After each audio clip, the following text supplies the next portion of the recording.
Today, we will talk about the Economic Recovery Tax Act of 1981, or ERTA.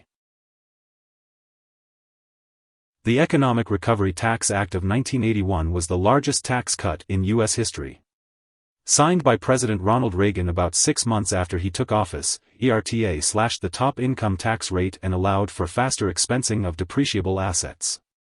It included incentives for small business and retirement savings, and established inflation indexing of tax brackets. ERTA was also known as the Kemp-Roth tax cut after its Republican sponsors, Representative Jack Kemp of New York and Senator William V. Roth of Delaware. The biggest tax cuts were for wealthy Americans, with the top rate cut from 70% to 50% over 3 years. The bottom bracket was cut from 14% to 11%.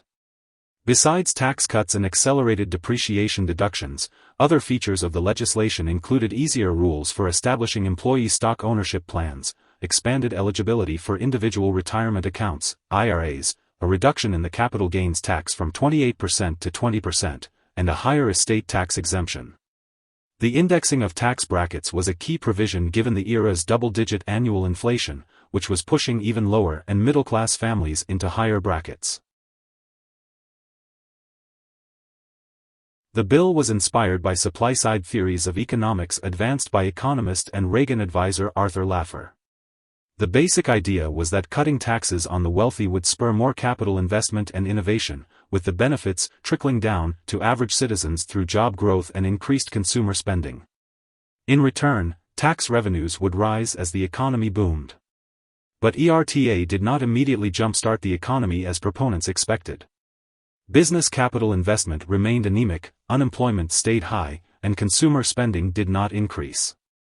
Meanwhile, in the year after the bill's passage, the federal deficit spiked due to the drastic decline in tax revenue.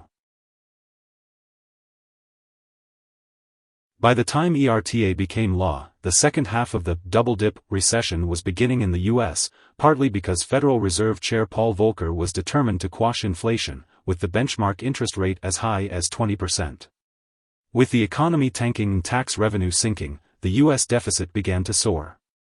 An alarmed Congress responded by reversing some of the provisions in the ERTA in September of 1982 with the Tax Equity and Fiscal Responsibility Act, led by Senate Finance Committee Chair Robert Dole.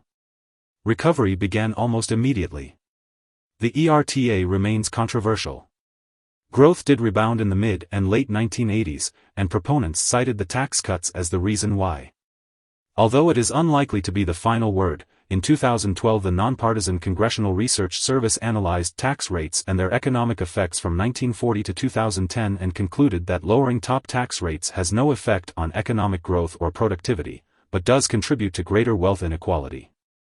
Under Reagan, the U.S. national debt tripled to $2.6 trillion. Here are 3 key takeaways. 1. Signed by Ronald Reagan during his first year in office, the Economic Recovery Tax Act of 1981 was the largest tax cut in U.S. history. 2. The ERTA slashed the highest income tax bracket from 70% to 50%. 3. Combined with increased military spending, the ERTA contributed to soaring U.S. public debt, which tripled in Reagan's time in office. Hope this would help. Thanks for watching.